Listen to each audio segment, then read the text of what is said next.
justement le talk de matinal sur les antennes de Sénégal 5 TV. Essayons justement de vous satisfaire. Ah jëm si li nga xam ne que moo di njàngat yi di leen jéggalu lépp loo xam ne itam dëng na fii suñu ko dëngi teef la di leen si jéggalu bu baax a baax encore une fois. Alors ñu daal ñëw si beneen ponk ginnaaw loolu exactement du côté de la régie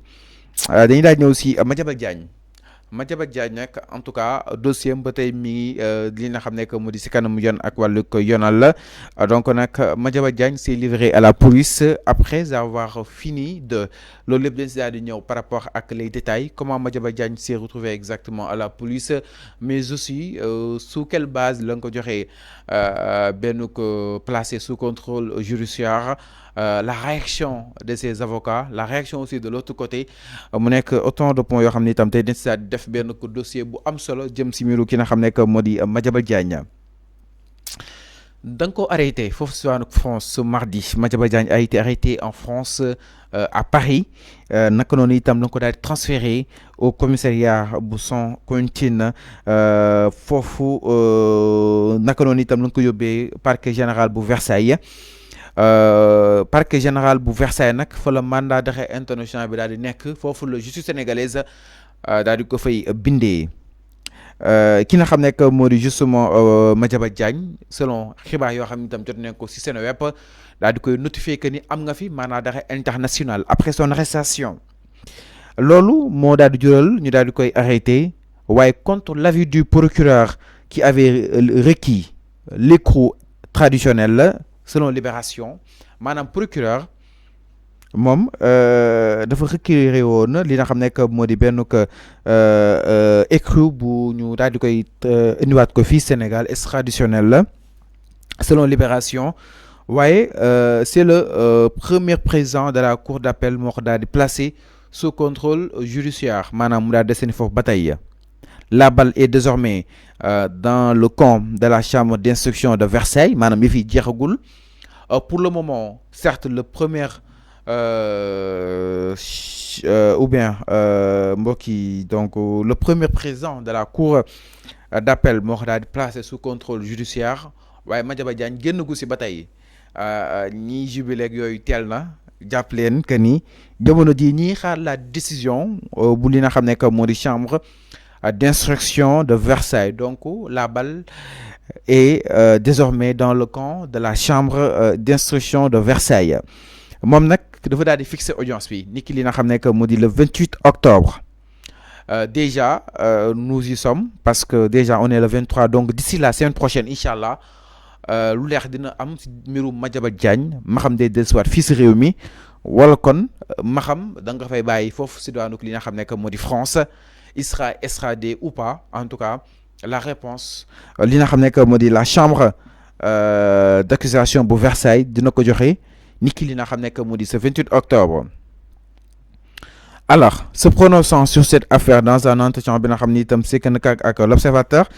le magistrat en retraite Ousmane Kane ñëw na par rapport ak wàll wi. Alors, Ousmane Kane croit savoir que le fondateur du groupe Avenir Communication a organisé son arrestation. Moom jàpp na ni moom Madiambal Diagne moo def li tax ñu jàpp ko c'est-à-dire il a organisé son arrestation ndax moom moo daal di livré wu foofu si waanu ko police ginnaaw rek ba mu daal di pré défense am maanaam dafa doon préparer défense am si ginnaaw am ay stratégie yoo xam ne tam bëggoon na ko daal di amal pour rek yëf yi bañ koo bett. Donc nag moom jàpp na ni ba Madiambal Diagne daal di pare loolu noonu daal di jël boppam jébbal ko li nga xam ne que moo di yoon ak wàllu ko yoonal la par rapport ak wàllu yi moom ki nga xam ne que moo di justement Ousmane Kane ma leen fàttali moo nekkoon président bu cour d'appel bu Kaolack Ousmane Kane ba tey jàpp na ni qu'une personne recherchée surtout pour des infractions qui peuvent être politisées par des avocats procédures peut avoir tout intérêt à se rendre et dénoncer le système judiciaire qui le poursuit maanaam moom Madiambal Diagne peut-être dafa xalaat ni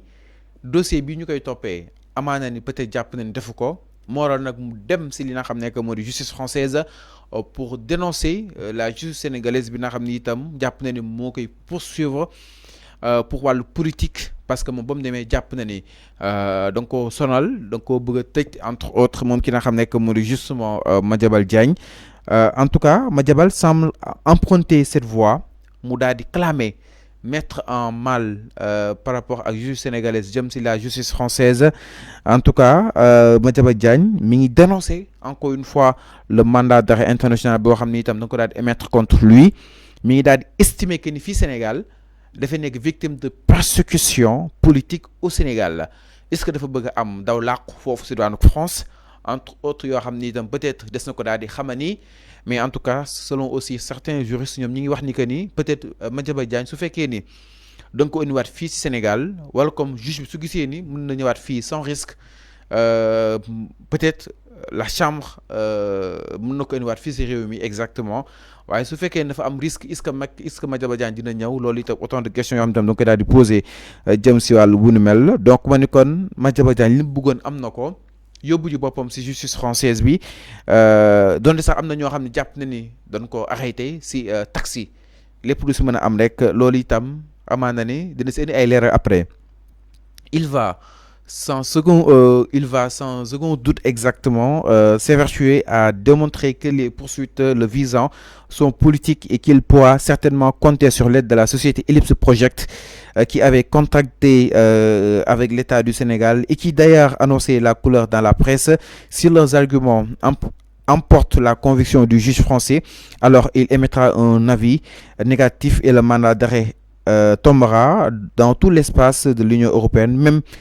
s'il peut être exécuté ailleurs. Maanaam ba tey am na yenn si ay juristes yoo xam ni itam jàpp nañ que ni Madiambal Diagne même su fekkee ni sax Ellipse Project li nga xam ni itam wax na ko que ni bu ko kenn dugal si lu yoonam nekkul maanaam yëgul tinul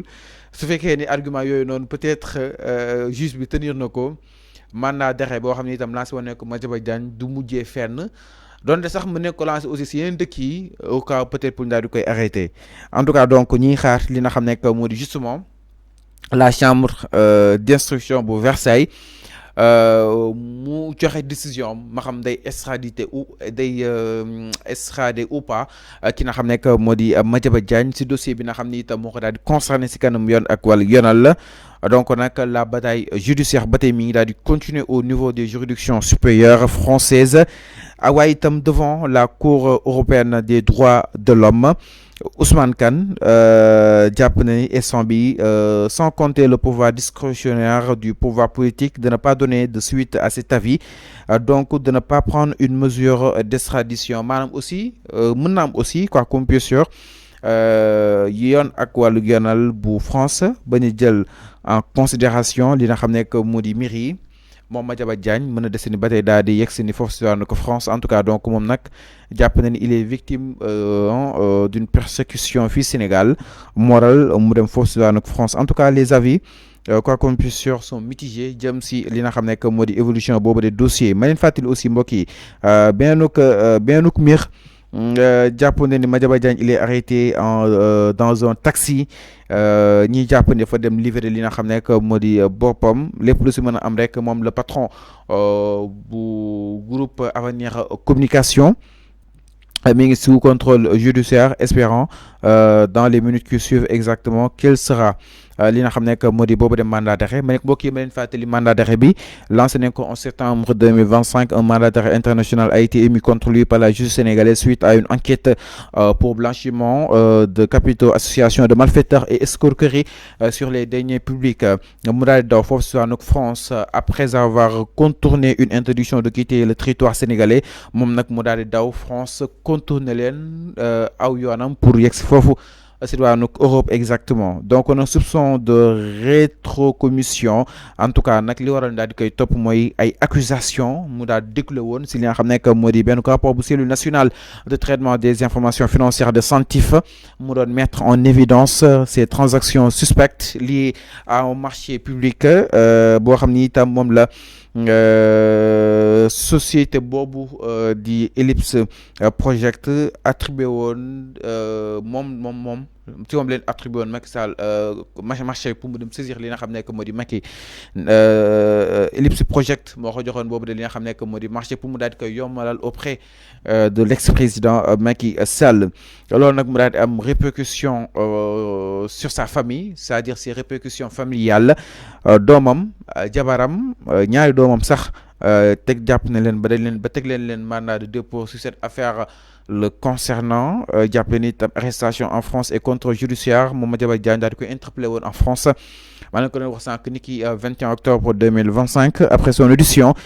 par le parquet général de Versailles daal di koy placé sous contrôle judiciaire en attendant ñu daal di examiner waat la demande d'extradition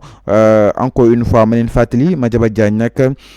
benn figure bu am solo la si paysage médiatique donte sax ces temps-ci nekk na fi li nga xam nekk moo di homme d'affaires mu daal di former Avenir Communication, le groupe de presse qui édite le quotidien Relations politiques au fur de sa carrière moom ki nga xam nekk moo di Macky mi ngi doon entretenir benn ko proximité ak l'ancien président di ki nga xam nekk moo di justement Macky Sall moom ki nga xam nekk moo di justement Madiambal Diagne donc nag des na ñëw si nu mu gën a yaatoo par rapport ak évolution boobu di nga xam nekk moo di dossier bi nga xam ni itam soxal na ñu bëri fii si askan wi. Alors ñu daal di lire quelques commentaires laataa ñuy continuer suñu ay points parce que téléspectateurs yi boobu tey ñuy gunge si nga xam nekk moo di waxtaan wi ñu leen si jaajëfal bu baax a baax en tout cas seen fidélité waaye itam ànd bien ànd ak ñun Ami Diallo ñi ngi gis aussi sa commentaire merci beaucoup Arfan dafa xaw a tawat dinañ ko gisaat incha allah demain. waaw dinañ ko ñu bu baax a baax Ibrahima Thiam Gabriel Diatta aussi Marie-Claire Samb bonjour à toi aussi l'homme noir bonjour Ami Diallo bonjour Cheikh Dioum entre autres di leen ziaraat bu baax baax alors donc soo leen noppee ñu daal di wéyal waxtaan wi ñun ak yéen si li nga xam nekk moo di 5 TV ak li nga xam nekk moo di 5 TV Sénégal 5.com. Alors ñu daal di ñëw si beneen dossier sans plus tarder alors Ali